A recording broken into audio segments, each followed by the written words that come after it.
পাঁচটা ধরি এমা বিষ্ণু গঙ্গাটা ওদিক যায় না। নৌকার একটা গান বলো তো। এই নৌকার এই সাগর পারে এসে আরেকজন দুলাইতেছে। এই ভাই এই রুইদের কি মেলা তো না। আমাদের নৌকার মাঝি দেখেন, নৌকার মাঝি। দে দে পাল তুলে দে দেখেন মাঝি হেলা করিস না। এই রাকিব আমি একটু চালাই। কি রাকিব চালাবি? চালান মানে সবাই ফালানোর লেগে।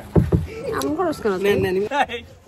একটা বেড়া আবু, একটা বেড়া দেখলাম মনে ওরে আল্লাহ রে, সামনের ব্রেসলেট লাগায় নৌকা চালাইতেছে। এই ভাই ভাই ভাই এই কি উল্টা চালাইতেছিস জানো? আরে ঘুরাইতে হইব না আগে। আজ ঘুরায় কি উল্টা রে রাকিব? বাবা আমাকে একটু দিব তুই কি সবগুলারে মারার জন্য আমাকে একটু দিবা? সিধা মুন্ডর ফিল আসতেছে। আমাকে একটু দিব দাঁড়াও ঘুরিয়ে নেই বাবা।